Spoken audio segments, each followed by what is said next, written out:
Assalamualaikum para pendengar Radio IKIM FM yang saya muliakan.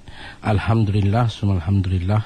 Saya terus mengajak para pendengar untuk kita tingkatkan lagi kesyukuran kita. Lebih-lebih lagi kita sedang berhadapan dengan suasana-suasana yang sangat besar dalam penutup tahun. Hari ini kita berada pada hari yang ke-25 Zulkaadah. Tinggal 5 hari lagi kita bakal masuk ke bulan Zulhijjah dan penutup tahun. Dalam penutup tahun ini, maka di sana ada satu hari yang amat penting. Kalau kita kata dulu malam ialah Lailatul Qadar, maka siang itulah hari yang akan datang pada 25 hari bulan Oktober ini, iaitu pada hari yang ke-9 Zulhijjah. Hari di mana umat Islam berkumpul di Padang Arafah. Cukup unik dan cukup menarik kalau kita lihat bagaimana rangkaian umat yang begitu luas dengan berbagai bangsa, berbagai bahasa, manusia datang daripada seluruh dunia. Yang hebatnya, apabila mereka yang datang ini berpakaian seragam, tidak langsung membezakan antara kaya atau miskin, berjawatan tinggi atau biasa. Pakaian ihram itulah pakaian yang tanpa bersarung bagi laki-laki. Dan ini kalau kita lihat dengan pakaiannya, dengan suasana, tak dibenarkan kita memakai wangi-wangian, tak dibenarkan kita menggunakan minyak perhiasan rambut maupun janggut, dan tidak dibenarkan kita memotong itu dan ini.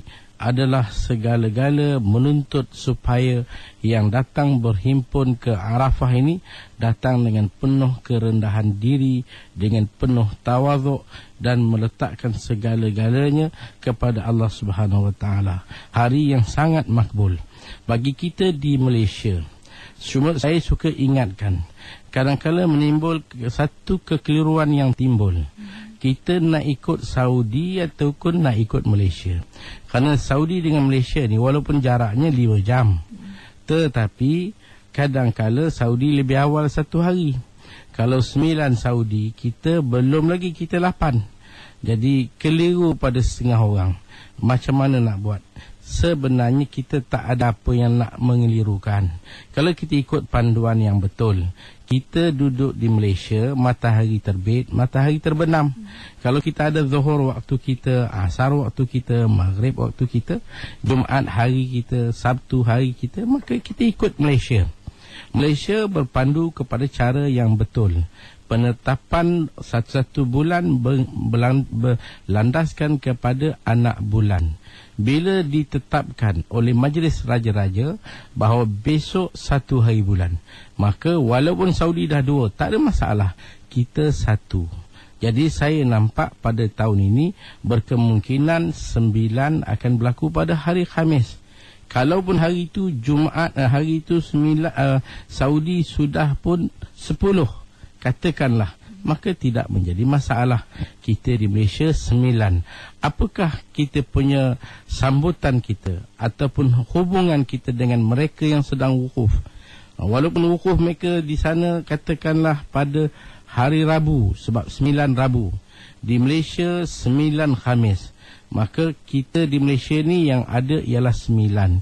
Maka sebagai penghayatan kita, jangan kita lupa penutup tahun kita dikendaki supaya melakukan ibadat puasa. 9 hari bulan kita dikendaki berpuasa. Kata Nabi, bila ditanya tentang puasa 9, baginda mengatakan yukaffirus sannatal madhiyata wal baqiyata. Allah mengampunkan setahun telah lalu dan setahun akan datang. Jadi sebab itu saya mengajak para pendengar sekalian, kita ambillah apa yang ada di negara kita dengan pelaksanaan yang sudah lama sekian berlaku, bahawa 9 kita di Malaysia, di mana hari 9 Khamis kita puasa, hari 10 Jumaat. Jadi Jumaat ni jangan pula nanti silap, kita ada 2 sembahyang, satu Aidil Adha, satu solat Jumaat. Aidil Adha sunat muakkad, solat Jumaat wajib. Jangan pula ada orang akan kata memadai solat Aidil Adha tak perlu lagi Jumaat. Itu silap. Aidil Adha sunat, Jumaat adalah wajib. Dia yang boleh gugur Jumaat ini ialah sekiranya penduduk kampung mereka terpaksa keluar ke bandar untuk solat Aidil Adha dan mereka tak dapat nak tunggu Jumaat waktu panjang, mereka balik nak datang semula susah, maka gugurlah Jumaat. Ini bagi penduduk kampung yang masa dahulu susah pengangkutan mereka melalui unta dan sebagainya. Tapi sekarang ini di kampung pun ada Jumaat, di bandar pun ada Jumaat. Jadi tak gugur Jumaat. Jangan hari Jumaat nanti kita sembahyang raya, kita tak sembahyang Jumaat. Itu satu kesilapan. Jadi saya menarik perhatian supaya saya sudah dengar ada desas-desus menceritakan ada orang mengata sembahyang raya dah cukup dah, tak perlu Jumaat. Jadi sedangkan amalan yang telah wujud di Malaysia sudah sekian lama berlandaskan kepada mazhab Syafi'i, Aidil Adha adalah sunat, sembahyang Jumaat adalah wajib. Terima kasih Ustaz. Itu saya kira menjelaskannya tentang kemusykilan ataupun pertikaian maupun persoalan yang timbul dalam kalangan masyarakat kita. Dan juga untuk hari ini mungkin dalam segmen Tafsir Ibadah memberi fokus kepada ibadah kurban ataupun mereka yang sikit sebanyak ingin mengetahui tentang bagaimana kita nak menyempurnakan ibadah haji. Apapun mesti talian kita 0362051500, 0362051500 maupun di Facebook kita di ikim.fm, dan anda boleh hantarkan mesti pesanan ringkas, insya-Allah tekan IKIM pesanan anda dan hantarkan ke 39111. InsyaAllah bersama dengan pemanggil kita yang pertama, untuk bersama dengan Bagi Ustaz, peringatan untuk pendengar-pendengar kita yang saya kasihi, agar untuk memudahkan interaksi dan memudahkan komunikasi. Pastikan bila dah mendapat talian dan ingin berinteraksi dengan Bagi Ustaz, kita dapat tutup dahulu radio, insyaAllah. Kita bersama dengan pendengar kita yang pertama, insyaAllah. Assalamualaikum. Hello, Assalamualaikum. Siapa di talian? Halo, Assalamualaikum. Silakan. Ya, saya Puan Mahani. Puan Mahani bersama dengan Ustaz, silakan. Ya. Silakan, Puan Mahani. Ya, Assalamualaikum. Waalaikumsalam warahmatullahi. Saya Puan Mahani daripada Kedah. Ya, saya. Saya nak bertanya beberapa soalan di sini. Ya. Apa yang dimaksud dengan solat iftitah? Solat iftitah. Solat iftitah. Kemudian yang kedua tu solat Rasulullah 13 rakaat waktu malam. Apa pecahan solat tu, Ustaz? Dan satu lagi, bagaimana kita nak bezakan antara solat sunat fajar dengan sunat subuh? Kalau dekat Mekah tu dia ada azan fajar siddiq sama. Macam dekat Malaysia ni, macam mana kita nak membezakannya? Itu je soalan saya. InsyaAllah dapat penjelasan Ustaz. Assalamualaikum. Soalan yang pertama kata solat iftitah. Solat iftitah ni dia tak ada satu solat pun yang dikatakan solat iftitah. Cuma doa al-iftitah tu ada, yang kita baca bila kita takbir Allahu Akbar, Allahu Akbar kabira walhamdulillah katsira. Itu ada doa iftitah. Adapun solat iftitah dia tak ada nama solat. Kalau ada pun istikharah ke ataupun hajat ke dan sebagainya. Mengenai dengan solat 13 rakaat atau 11 rakaat solat baginda, itu adalah ibadat malam, qiyamul lail baginda. Baginda melakukan qiyam pada waktu malam 13 rakaat. Sehingga riwayat kata 11 rakaat. Itu adalah ibadat qiyam. Maknanya kalau kita ni boleh buat ibadat qiyam, dia ada dua, satu qiyamul lail, satu tahajud. Ibadat tanpa tidur dipanggil qiyamul lail, ibadat dengan tidur dulu kemudian bangun, itu dipanggil tahajud. Dan mengenai dengan sunat fajar ataupun sunat subuh, sebenarnya dua-dua ni adalah satu. Fajar dan subuh sama saja. Di Mekah ada dua azan. Azan yang pertama, iaitu azan itu azan sebelum fajar, itu tak ada solat sunat. Itu azan yang pertama ni sebenarnya yang ada di zaman Nabi, ialah untuk membangunkan mereka yang sedang tidur supaya bangun pergi ke masjid bersedia untuk solat sehingga subuh. Dan azan yang pertama juga untuk memberi ruang kepada mereka yang telah bangun beribadat malam supaya dapat rehat seketika sehinggalah dia bangun semula untuk solat subuh. Jadi makna azan pertama tu tak ada solat, tak ada sunat. Tak ada solat sunat. Yang adanya ialah azan yang kedua. Sama ada kita niat usolli sunnatal fajri, saja aku solat sunat fajar, ataupun sunnatal subhi, sunat subuh, 2 rakaat. Dua-dua ni adalah dua istilah ni adalah satu. Jadi yang disunatkan sehingga dikatakan di antara sunat yang paling afdal ialah sunat subuh. Dalam hadis mafhum baginda, raka'atal fajri khairum minad dunya wa ma fiha. 2 rakaat subuh lebih baik daripada dunia dan segala isinya. Jadi itulah yang kita dapat saya perkatakan tentang jawapannya. Terima kasih Ustaz. Dan insyaAllah kita bakal raikan pendengar mesti talian kita dan juga Facebook dan kita bersama pemanggil kita yang kedua. InsyaAllah. Assalamualaikum. Assalamualaikum warahmatullahi. Silakan bersama dengan Ustaz. Siapa di talian? Saya Puan Muhaini daripada Kelang. Silakan Puan. Nak tanya Ustaz, kalau macam saya ada duit, saya nak buat korban, tapi duit tu pun sebab saya tak bekerja, kan suami yang bagilah. Jadi kalau saya tak minta izin daripada suami, terus saya bayar untuk buat korban tu boleh ataupun tidak? Lagi satu, macam kita pakai telekung waktu solat, tapi kalau kita pakai telekung tu, bunga baju di dalam tu kan nampak kan.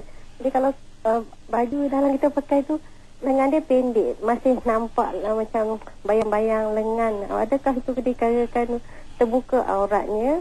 Lagi satu, kalau kita sujud, anggota sujud kita ada 7 kan. Andai kata macam kita dah letak semua 7 anggota sujud, tiba kita angkat tapak tangan untuk betulkan telekung yang terkena muka ke apa, adakah itu dikatakan batal anggota sujud kita? Wallahualam. Saya terima kasih Puan. Assalamualaikum warahmatullahi wabarakatuh. Balik pada soalan yang pertama mengenai dengan duit. Jadi memang setengah isteri menjadi suri rumah, tak ada pendapatan sendiri. Dia hanya bergantung kepada apa yang suami bagi. Jadi suami bagi untuk isteri, untuk perbelanjaan isteri sebagai satu tanggungjawab suami, nafkah.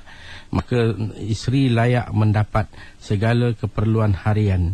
Jadi isteri yang bijak, mungkin dia akan kumpulkan jumlah duit tadi, kumpul.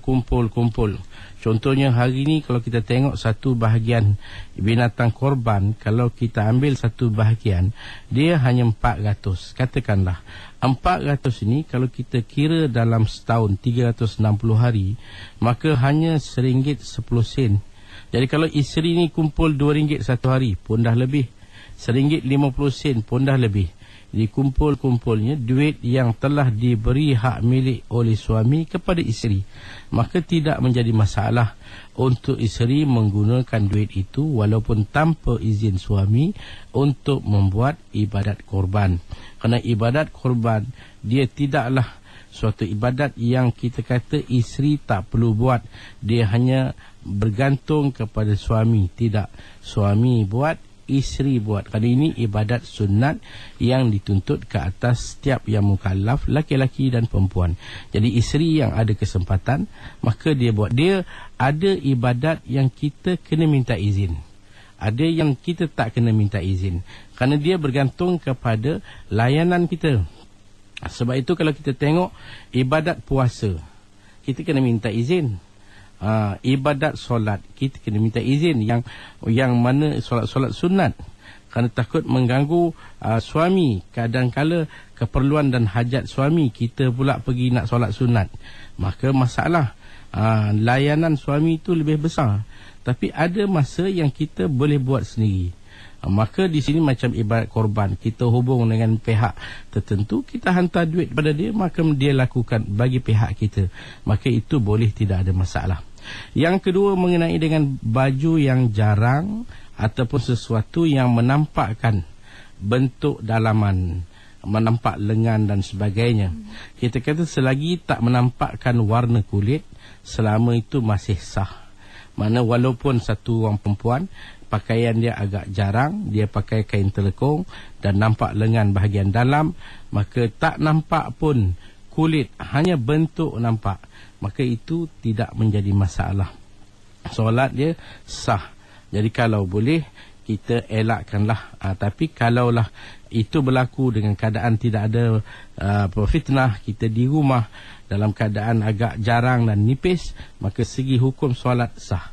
Ada pun soalan yang ketiga, kita sujud. Bila sujud 7 anggota, dahi kita, tapak tangan, lutut kita dan kaki. Ini anggota sujud. Bila kita letak, ketujuh-tujuh ini mestilah diletak seketika yang sama dalam tempoh sekurang-kurangnya ialah tumakninah dia sekadar subhanallah.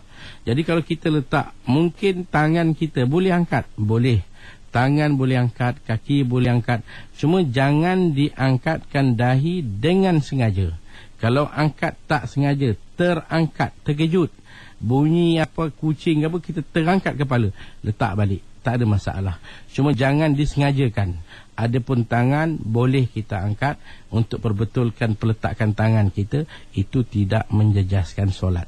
Saya terima kasih Ustaz.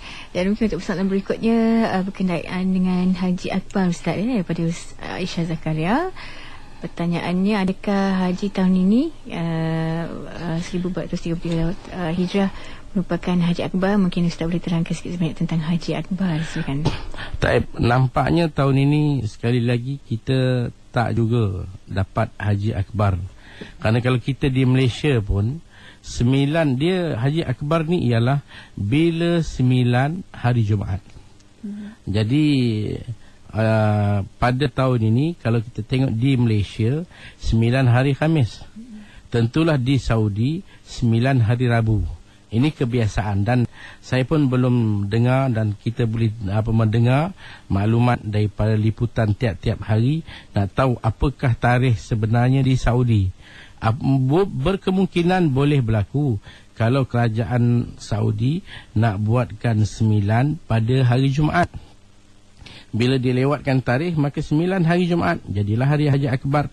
Tapi kerana sesuatu yang mungkin dirasai ada benda yang tak diingini berlaku disebabkan hari itu amat besar, maka dia nak jaga supaya status kedudukan kerajaan yang lebih selamat dengan tanpa ada huru-hara dan sebagainya, maka dia akan cuba elak. Jadi bagaimana sekalipun, maka kalau berlaku pada tahun ini, insya-Allah saya rasa hari 9 ialah hari Rabu. Maka bukanlah hari Haji Akbar, maka 9 kita di Malaysia hari Khamis. Jadi bagi kita, pendekatan kita ialah 9 kita puasa dan 10, 11, 12, 13 hari kita menjalankan ibadat korban. Dan berkenaan dengan malam berpuasa berturut-turut bermula 1 Zulhijjah hingga 9 Zulhijjah, mulai Isnin dan Khamis, bolehkah diniatkan sekali dengan puasa ganti dan sunat puasa bulan Zulhijjah?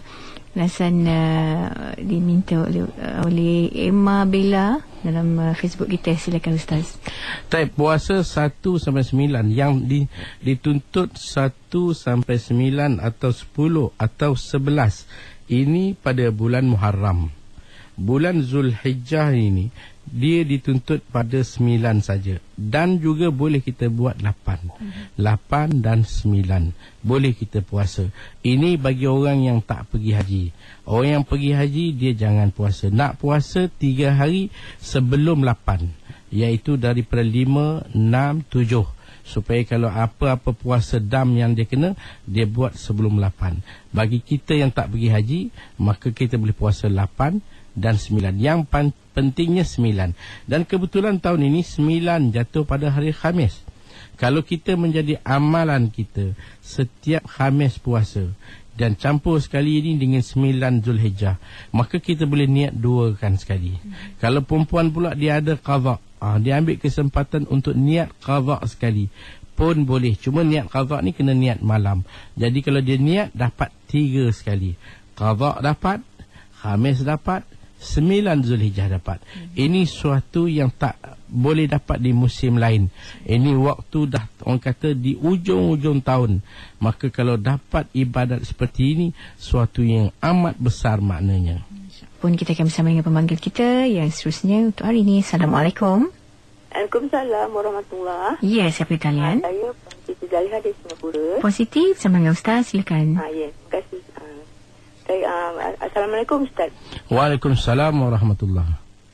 Saya ni dah berumur lah, dan 61 tahun lah. Ya, saya. Kita pun dah pernah buat korban, Ya. tapi saya belum pernah buat akikah. Bolehkah niat saya tu dibuat akikah bagi tahun ini ataupun pada bulan-bulan seterusnya lah? Itu saja positif. Assalamualaikum. Taib, alhamdulillah. Jadi masalah akikah ni, dia adalah satu ibadat yang dituntut seumur hidup sekali. Dia ibadat ni dituntut pertama ke atas bapa yang menyebabkan kita kelahiran kita. Maka bila kita dilahir hari yang ke-7, maka bapa kita disunatkan dia melakukan akikah. Kalau kita laki-laki, maka 2 ekor kambing. Kalau kita perempuan, 1 ekor kambing.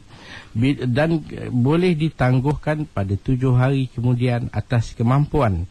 Sampailah ke satu tahap, 7 hari kemudian lagi sampailah kemampuan. Sekiranya tak mampu juga, zaman itu mungkin bapa kita cukup miskin, tak terdaya, zaman potong getah, harga murah, katakanlah nak dapat beli kambing pun susah, duit cukup-cukup untuk belanja anak-anak. Sampailah kita balik, dia tak terbuat, ataupun kejahilan dia tak buat langsung.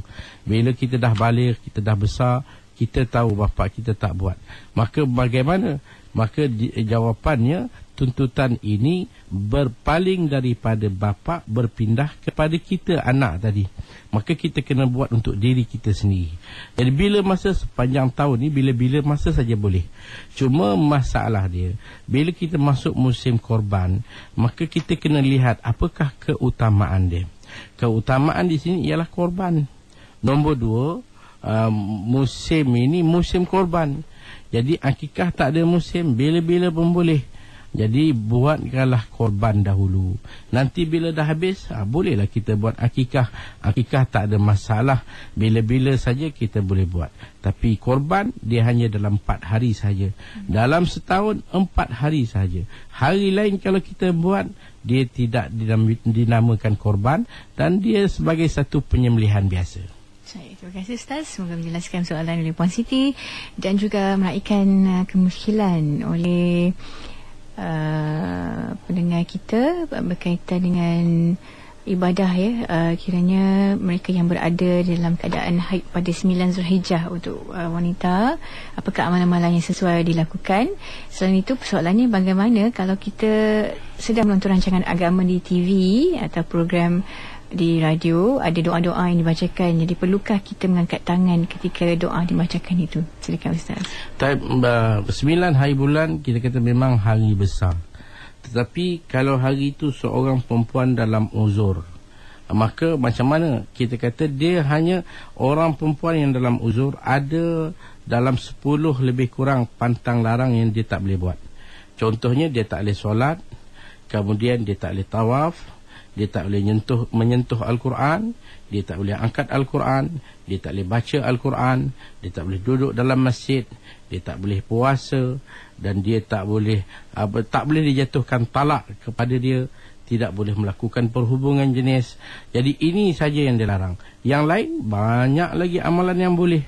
Dia boleh berzikir, dia boleh berdoa, dia boleh berselawat, dan segala amalan-amalan lain. Dia boleh membaca, dia boleh membantu dan sebagainya. Maka itu dia boleh buat, mengisi ruang dia. Jangan nanti diisikan dengan tengok kartun aja. Isikanlah dengan segala yang berfaedah dan menguntungkan.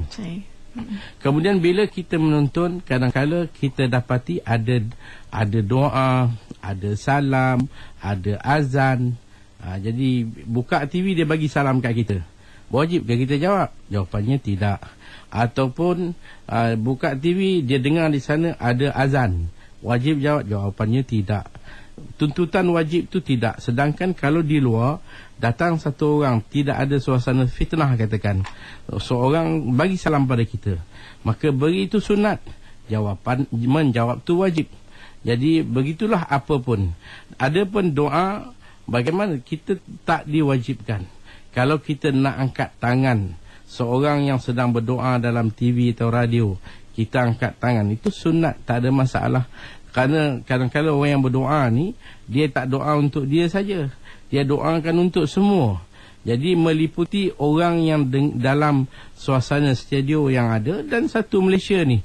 Mana saja dia doa, ya Allah, berikanlah rahmat kepada kami semua umat Islam. Maka kita kata amin. Mengaminkan doa adalah suatu yang disunatkan. Terima kasih Ustaz. Jadi kembali untuk meraihkan persoalan berkaitan dengan ibadah korban juga kali ini. Bukan dengan trend Ustaz trend sekarang yang melakukan ibadah korban untuk umat Islam miskin di luar negara, di Kemboja, di Indonesia dan sebagainya. Persoalannya yang mana satu sebenarnya lebih utama, melakukannya di negara sendiri ataupun di Malaysia, atau disedekahkan kepada fakir miskin di luar negara, atau membuat bayaran kepada wakil untuk disedekahkan pada fakir miskin di negara-negara tersebut. Silakan Ustaz. Ibadat korban ni satu ibadat sunat muakkad yang dituntut. Dia tak semesti dibuat di tempat kita sahaja. Di mana pun kita boleh buat. Dia tak sama dengan zakat. Zakat kita keluar di tempat kita. Kalaulah tempat kita dah tak ada lagi miskin, kita langkah ke depan sikit. Kalau daripada mukim ke daerah, daerah ke negeri, negeri ke negara, itu masalah zakat. Adapun korban tak. Kita sebenarnya korban ni tujuan antaranya ialah untuk kita mencampakkan satu suasana gembira. Jadi orang Malaysia ni dah biasa makan daging. Orang bandar lebih lagi lah biasa. Jadi kita bolehlah kita buat dalam suasana masyarakat. Buatkan. Kerana daging korban ni kita boleh beri pada orang kaya sebagai hadiah, bagi pada orang miskin sebagai sedekah, dan kita juga boleh ambil makan. Tetapi kalau kita lihat di sana, ada negara-negara yang tak ada orang lain nak pandang. Macam negara Kemboja katakan, maka mungkin OIC pun tak pandang mereka, sebab mereka bukan negara Islam. Minoriti Islam kecil sangat. Dan Allah pilih rakyat Malaysia ini untuk melihat umat yang sedang minoriti dalam dunia hari ini. Orang Malaysia ni lebih prihatin dia. Maka kalau kita rasa kita nak buat di Kemboja dengan harga yang sesuai, maka satu yang amat menarik, ahlan wa sahlan, kita pergi buat ke sana dan kita bagi. Rupa-rupanya masyarakat sana menunggu-nunggu. Bila dengar kata musim korban, mereka akan rasa gembira. Sebab saya pernah tanya, apabila dibuat di satu-satu kawasan kampung miskin Kemboja, berapa diagihkan? Disebabkan penduduk yang ramai, kemudian ada setengah kawasan daging tak sampai, dia hanya beri 200 gram, 300 gram. Ini setahun sekali dapat. Jadi bayangkanlah kalau kita hiburkan mereka sesuatu yang Allah amat meredai kita.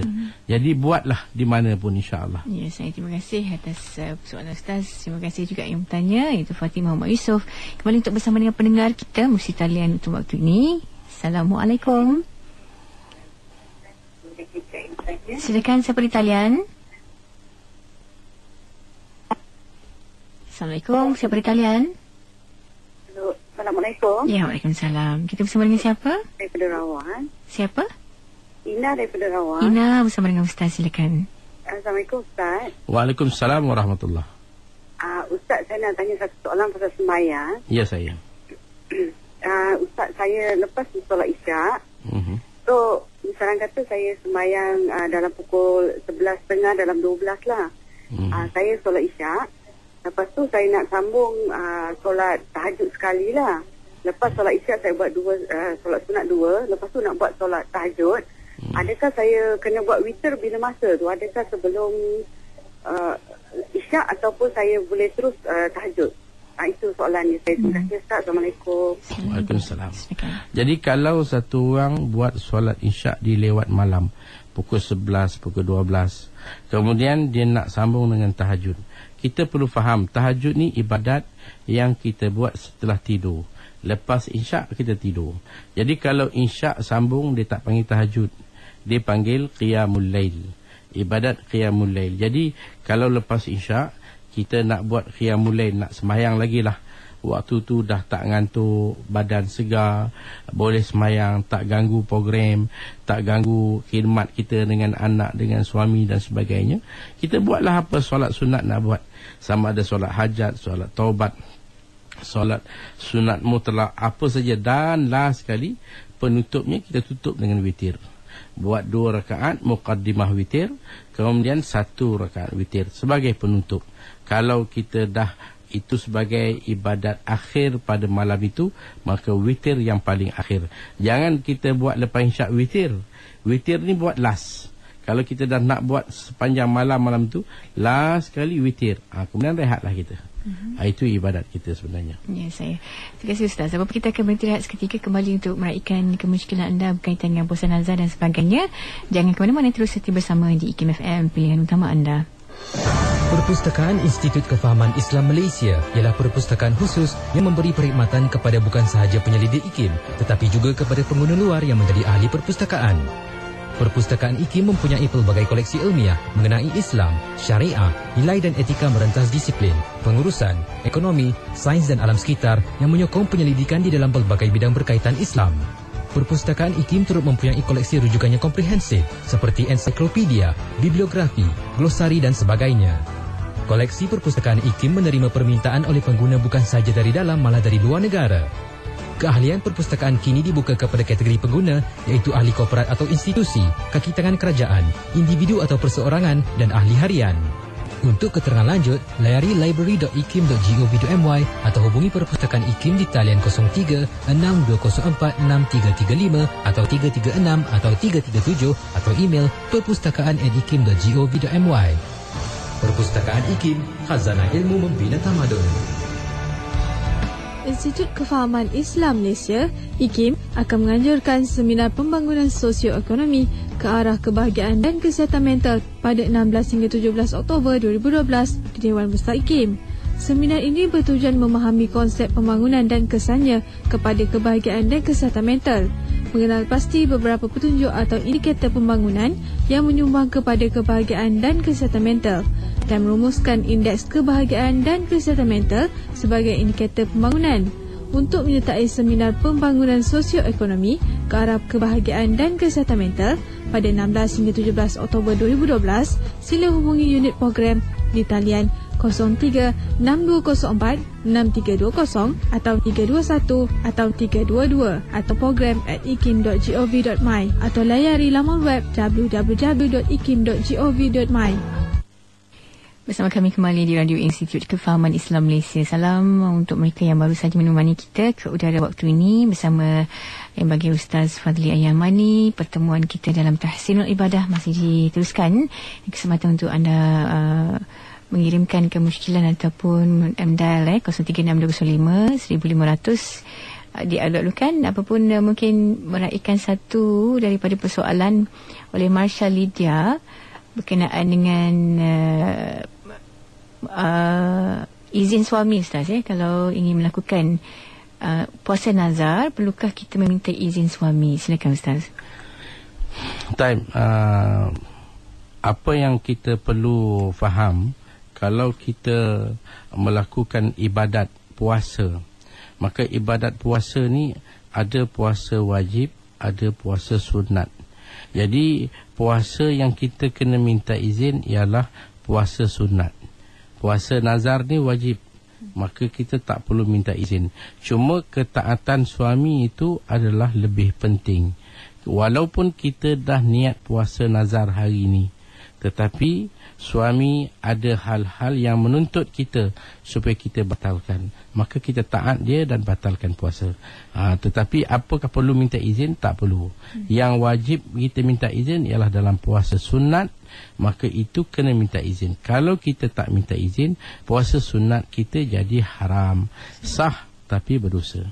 Terima kasih Ustaz. Pemanggil kita yang dapat kita ikan mesin talian waktu ini. Assalamualaikum. Halo. Ya, silakan, siapa di talian? Ini Rul Ikim Ya, saya, silakan. Bersama dengan Ustaz. Nak tanya 3 soalan dengan Ustaz, boleh? Silakan. Macam mana kalau saya pergi rumah saudara saya kan?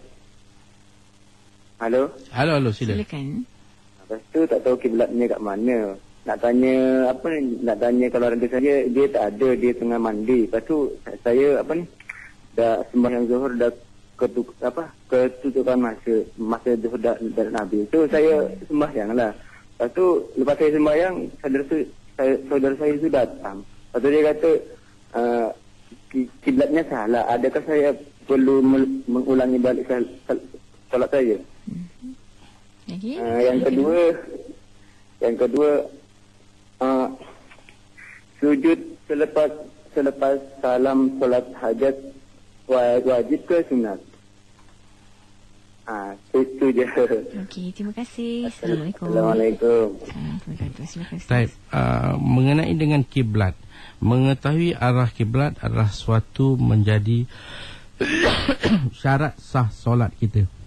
Sebab itu kalau satu orang nak tayamum, tak sah tayamum dilakukan tanpa mengetahui arah kiblat. Dia pastikan arah kiblat betul, baru dia tayamum. Jadi maknanya arah kiblat ni satu yang penting. Bagaimana kita tak tahu arah kiblat, itu satu masalah. Kalaupun kita pergi rumah saudara kita, kita kena tanya. Kalau saudara kita dah sedang mandi, katakan alasan tadi, sambil mandi pun kita boleh cakap. Kita tanya, oi, mana kiblat? Dia boleh beritahu, awak pusing belakang, pusing depan. Ataupun kita tengok masjid, atau tengok surau, ada saja. Tapi kalau paling mudah, kita dapatkan arah barat yang kita ke kanan sikit, itu kiblat kita. Jadi tanpa kita berusaha dahulu menanya dan mencari arah kiblat, jadi tiba-tiba terus kita solat. Setelah selesai, saudara kita beritahu solat kiblat tak kena, maka solat ini kena ulang semula. Tak sah solat. Yang sahnya kalau kita dah usaha. Kita dah tanya, dia dah beritahu. Macam kita pergi hotel, tanya pekerja, dia kata ini. Rupanya orang yang kita tanya tu, dia pun tak tahu kiblat. Dia ingat tanya ke kanan ke kiri ke, sebagai contoh. Kita dah usaha, maka itu masalah lain. Kemudian masalah sujud selepas solat hajat. Sebenarnya kita kata tak ada sujud lagi dah. Selepas solat habis, kita terus doa saja. Sujud ni dalam solat, kita hanya ada beberapa jenis sujud. Sujud dalam solat, sujud sahwi, sujud syukur, sujud tilawah. Ada orang buat solat hajat, kemudian dia sujud. Sedangkan sebenarnya tak ada sujud selepas solat hajat. Dalam solat tu dah ada doa dah. Dalam sujud akhir tu pun ada sujud dah. Cukup. Tak perlu kita nak sujud selepas salam dengan sujud kosong tanpa takbir. Kerana sujud ni mesti ada dia punya rukun dia, iaitu niatnya, takbirnya, sujudnya, tamakninahnya, kemudian bagi salam dan tertib. Kalau tak ada itu semua, maka itu sujud kosong, tidak sah. Saya. Dan mungkin persoalan terakhir yang dapat kita nakikkan hari ini, Rozalina, soalan berkaitan dengan bernazar untuk membuat akikah anak perempuan seekor kambing. Ia bolehkah digantikan dengan satu bahagian lembu disebabkan oleh tiada kemampuan? Silakan Ustaz. Kalau kita bernazar, kita dah sebut saya bernazar untuk buat akikah kambing, maka kena buat kambing lah. Tapi kalau kita kata saya nak bernazar nak buat akikah untuk anak saya, dengan tidak menetapkan kambing ke lembu ke, maka dia boleh buat kambing atau satu bahagian daripada lembu. Jadi kalau bernazar dengan dah sebut kambing, itu kambing. Dan kita tahu korban ni hanyalah kambing, lembu, kerbau dan unta. Jangan dia bernazar untuk yang lain. Sebagai ibadat akikah, kalau dia bernazar kata nak buat sembelihan, itik ke, ayam ke, angsa ke, itu tak ada kisah. Kerana itu bukan akikah. Sembelihan, nak sembelih dapat anak, aku nak sembelih seekor angsa, sembelihlah engkau, tak ada masalah. Tapi kalau nak buat akikah, maka mestilah sama ada unta, satu bahagian boleh. Untuk anak perempuan, anak laki-laki dua bahagian. Lembu, kerbau ataupun kambing. Itu. Jadi kita tengok kepada apa yang dilafazkan. Kalau sekadar hanya mengatakan akikah sahaja, maka boleh buat mana-mana. Tapi kalau dah disebut kambing, maka dia bernazar ni, dia mesti berlafaz. Dan benda tu bila dah lafaz, kita tak boleh tarik balik. Kalau kita tak mampu, kita bernazar, tiba-tiba tak mampu, tak terdaya, duit tak ada, maka dia menjadi suatu yang kita berhutang. Tunggu sampai masa bila kita mampu, kita buat. Benda tu dah menjadi satu yang kita bertanggungjawab dengannya. Ada jangka waktu Ustaz untuk kita menunaikan nazar ini? Dia tak ada. Bila kita kalau kita mutlakkan, kalau saya dapat anak, saya nak buat akikah, maka dalam tempoh sebelum anak tu balik, bila saja boleh buat. Dia tak sebut pada hari yang ke-7, bila-bila saja dia boleh buat, tak ada masalah.